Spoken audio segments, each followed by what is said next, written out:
हैं। तो दोस्तों, अगर आपने इस कहानी का पहला पार्ट नहीं देखा है तो जरूर चैनल के रिकॉर्ड में जाकर उसे देखिए, तभी आपको इस दूसरे हिस्से की पूरी गहराई समझ में आएगी। मुख्य किरदार ऐश एक कुत्ते के साथ इस पोस्ट अपोकैलिप्टिक दुनिया में 1 साल से अकेला रह रहा है। एक दिन उसने अनजाने में देखा कि दूर एक जगह से धुआं उठ रहा है। वो बिना किसी हिचकिचाहट के अपनी कार से कई गलियों को पार करता है और आखिरकार उस घर तक पहुंचता है जहां कोई शायद रह रहा है। एक महिला छत पर लंबी बंदूक लिए खड़ी थी। ऐश तुरंत बोल पड़ता है कि वो बहुत दिनों बाद किसी इंसान को देख रहा है। वो बस देखना चाहता था कि कोई और जिंदा है या नहीं। महिला उसकी बातों से सहमत हो हथियार नीचे रख देती है और उसे अंदर आने के लिए कहती है। उसका नाम था एम। उसके पिता एक फौजी थे। वो बचपन से पहाड़ों में शिकार करते हुए बड़ी हुई थी, इसी कारण वो वायरस के फैलने से बच पाई। 1 साल से एमा लगातार अलग अलग जगहों पर घूम रही थी और कुछ दिन पहले ही इस घर में आई थी। कुछ स्मोक्ड मीट और एक कप चाय पीने के बाद ऐश ने संतुष्ट होकर कहा कि अब उसे जाना चाहिए, लेकिन एमा ने खुद ही उसे रुकने के लिए कहा। उसने यह घर इसलिए चुना था क्योंकि इसमें कोई लाश नहीं थी, लेकिन वो यहाँ हमेशा नहीं रुकना चाहती थी क्योंकि उसे यहाँ घर जैसा एहसास नहीं होता था। इसके बाद एमा ने खुद ही कहा कि वो ऐश के घर जाकर देखना चाहती है। अगली सुबह ऐश उसे लेकर अपनी कार में बैठा। ऐश ने कभी नहीं सोचा था कि वो दुनिया के अंत में इतनी गर्मजोश और खुली लड़की से मिलेगा। थोड़ी ही देर में दोनों ऐश के पहाड़ी बंगले में पहुँच जाते हैं। जब एमा को पता चलता है कि बंगले के पीछे एक बड़ा आंगन भी है तो वो बहुत खुश होती है और यहाँ कुछ दिन रहने का फैसला कर लेती है। ऐश ये सुनकर बेहद उत्साहित हो जाता है और छत की बीम पर बंधी रस्सी को खोल देता है। लगता है अब उसकी जरूरत नहीं पड़ेगी। जब दोनों किचन में जाते हैं तो देखते हैं कि सारी खाने की चीजें चूहों ने खराब कर दी हैं। इसलिए दोनों फौरन पास के टाउन के सुपरमार्केट में पहुंच जाते हैं। चूंकि आपदा अचानक आई थी, वहाँ के लोग सामान जमा नहीं कर पाए थे, इसीलिए वहाँ की चीजें अब भी भरपूर थी। एमा को वहाँ कुछ सोलर पैनल भी मिलते हैं। उसे लगने लगता है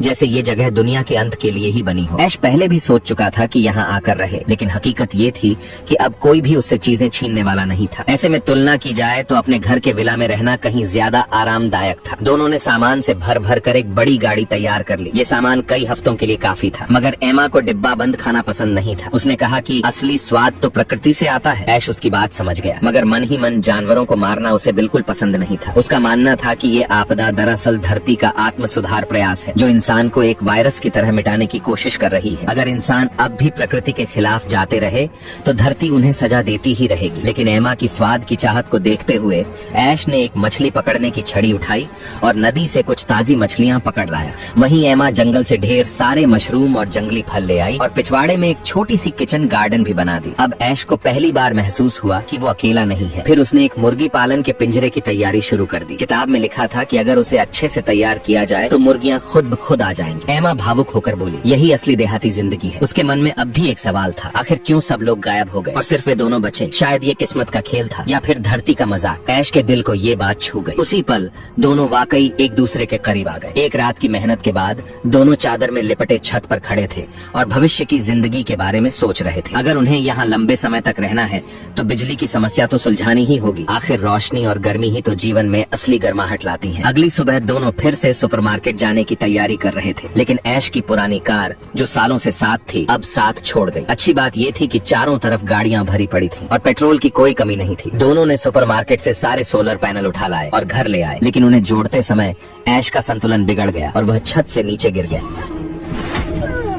अच्छा ये रहा कि घर में अब एक समझदार और हर काम में निपुण साथी मौजूद था। एमा का मानना था कि सच्चा प्यार वही होता है जब तुम्हें जरूरत हो तो कोई अपना सब कुछ छोड़कर तुम्हारी मदद के लिए खड़ा हो जाए। ऐश को ये प्यार से घिरा हुआ एहसास बहुत अच्छा लग रहा था। शायद बीते लम्हों की याद ने उसे भावुक कर दिया था। रात के सन्नाटे में एमा ने चुपचाप अपना बैग निकाला जिसमें कई तस्वीरें संभाल कर रखी थी। कुछ उसके और उसके बॉयफ्रेंड की, कुछ उसके 2 बच्चों की और कुछ माँ बाप के साथ की। दुर्भाग्यवश ये सारे लोग अब इस दुनिया में नहीं रहे। दूसरे दिन ऐश की टांग की चोट अब ठीक हो चुकी थी। वो फिर से सोलर पैनल लगाने की तैयारी कर रहा था। तभी एमा ने अचानक एक बड़ा खुलासा किया। वो दोनों के बच्चे की माँ बनने वाली थी। ऐश को खुशी तो होनी चाहिए थी, लेकिन उसके माथे पर चिंता की लकीरें आ गईं। अब ना तो अस्पताल था न कोई डॉक्टर। उसे डर था कि बच्चा सुरक्षित पैदा हो भी पाएगा या नहीं। एमा ने तुरंत उसे दिलासा दिया, तुम्हें भरोसा रखना होगा कि भविष्य बेहतर होगा। इसके बाद ऐश जैसे जोश से भर गया। कुत्ते को लेकर सीधे लाइब्रेरी पहुंचा, जहां गर्भावस्था और डिलीवरी से जुड़ी तमाम किताबें थी। अब जब डॉक्टर नहीं था तो हर चीज चीज उसे खुद ही सीखनी थी। इसी बीच एक चूहा अचानक कूद पड़ा। ऐश ने धीरे से कहा, आजकल चूहे कुछ ज्यादा ही हो गए हैं। फिर वो सुपरमार्केट से ढेर सारी बच्चों की जरूरत की चीजें लेकर आया। सब देख हंसी आ गई। कोई भी पिता अपने बच्चे के आने से पहले सब कुछ तैयार नहीं कर सकता। फिर उसने खिड़की से बाहर देखा और मुस्कुराई, क्योंकि ऐश ने जो मुर्गी का पिंजरा बनाया था वो सच में काम कर रहा था। समय के साथ एमा का पेट भी बड़ा होता गया। उसे अक्सर पैरों में थकावट महसूस होती थी। ऐश ने कई किताबें पढ़ी और समझा कि एमा को ज्यादा दालें और सब्जियां खानी चाहिए। लेकिन तभी एमा ने कहा, मुझे मांस खाना है, बहुत दिनों से कुछ अच्छा नहीं खाया। इतना कहकर वो अपनी राइफल लेने चल दी। लेकिन शिकार का काम ये ऐश कैसे अपने होने वाले ससुर पर छोड़ सकता था। उसने खुद ही ये जिम्मेदारी उठा ली। जल्द ही वो नदी किनारे कुछ आवारा जानवरों को ढूंढ लाया। तभी उसने राइफल में गोली भर दी। लेकिन ऐश एक बार फिर पीछे हट गया। उसने सोचा कि पहले इन गायों को वापस भेज देता हूँ, फिर देखा जाएगा। मगर जानवर इतने आज्ञाकारी कहाँ होते हैं। पल भर में सारी गायें इधर उधर भाग गईं। सिर्फ एक सबसे छोटी सी गाय वहीं खड़ी रह गई। ऐश काफी देर तक झिझकता रहा। आखिरकार हिम्मत करके उसने राइफल उठाई, दांत भींच कर ट्रिगर दबा दिया। लेकिन सफेद गाय मरी नहीं, वो जमीन पर गिरी पड़ी थी और कराह रही थी। ऐश ने गुस्से में बड़बड़ाते हुए एक और गोली मारी। गाय जैसे तैसे मर गई। मगर ऐश को जरा भी खुशी नहीं हुई, क्योंकि असली कठिन हिस्सा अब शुरू होने वाला था, गाय को काटना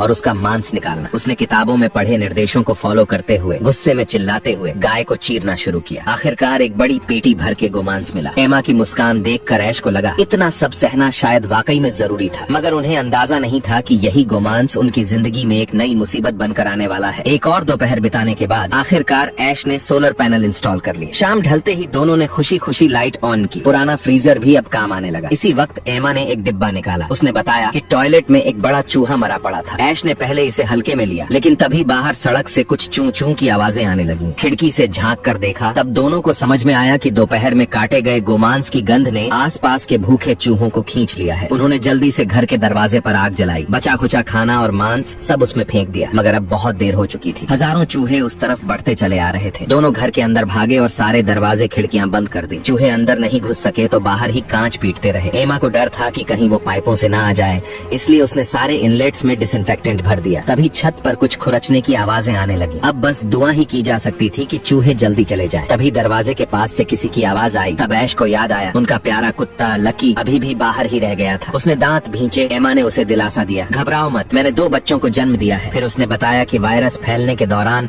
उसका पूरा परिवार मारा गया। वो हादसा अब मानो सदियों पुराना लगने लगा है। फिर भी ऐसा लगता है जैसे कल ही की बात हो। अब ऐश की बारी थी एमा को संभालने की। अनजाने में वायरस फैलने को अब 2 साल बीत चुके हैं। जंगल के जानवर और भी बेकाबू हो चले हैं, मगर दोनों ने धीरे धीरे एक प्राकृतिक व्यवस्था बना ली थी। एक दिन ऐश ने बाहर निकलने की कोशिश की। वो चूहे जिसने उसके कुत्ते को खा लिया था अब कहीं दिखाई नहीं दे रहा था। उसी वक्त एमा ने एक बड़ी खुशखबरी दी। उनका बच्चा अब किसी भी पल जन्म लेने वाला था। हर पिता के लिए ये सबसे तनावपूर्ण घड़ी होती है। भले ही ऐश ने पहले से काफी ज्ञान जमा किया था, मगर असली वक्त आने पर वो एकदम नौसिखिया लग रहा था। शुक्र है कि एमा का अनुभव काम आया। उसकी सूझबूझ भरी गाइडेंस में आखिरकार एक प्यारी सी बच्ची जन्मी। ऐश भावुक हो उठा। उसे लगा जैसे जिंदगी फिर से शुरू हो गई हो। उसे यकीन होने लगा कि अब उसकी एक जिम्मेदारी है इंसानियत को फिर से जिंदा करने की। अब वो अकेला नहीं था, बल्कि एक परिवार का हिस्सा बन गया था, जिसे प्यार करना है और जिसकी देखभाल करनी है। लेकिन का मिजाज ऐसा नहीं था जो हालात से समझौता करे। उसने शहर की एक सबसे चमकीली जगह पर अपने घर का पता लिख दिया, ताकि अगर कोई और जिंदा हो तो वो यहाँ आ सके। तो दोस्तों, धरती अमर रहे का दूसरा भाग यहीं खत्म होता है। अगर आप जॉम्बी और हॉरर के शौकीन हैं, तो शायद आपको निराशा हुई होगी, क्योंकि ये सीरीज बाकी की पोस्ट एपोकैलिप्टिक स्टोरीज से थोड़ी अलग है। ये कहानी ज्यादा फोकस करती है इंसानी मन और रिश्तों पर। जैसे पहले एपिसोड में होटल के कपल की कहानी थी जिन्होंने आत्महत्या कर ली थी, क्योंकि उन्होंने अपनी सबसे प्यारी चीजें खो दी थी। उनका कहना था, जब आप अपनी सबसे सच्ची मोहब्बत खो देते हैं तो जिंदा रहना मौत से भी ज्यादा दर्दनाक होता है। तब ऐश सिर्फ एक लापरवाह नौजवान था, पर अगर आज वो उन्हीं शब्दों को दोबारा सुने तो शायद उनकी गहराई को महसूस कर पाए। संभव है वही कपल ऐश के भविष्य। आज के लिए इतना ही दोस्तों, इसका पार्ट 3 बहुत ही जल्दी आएगा। अगर ये पसंद आया हो तो चैनल को जरूर सब्सक्राइब करें और जुड़े रहें। अगली कड़ी में फिर मिलते हैं, तब तक के लिए अलविदा।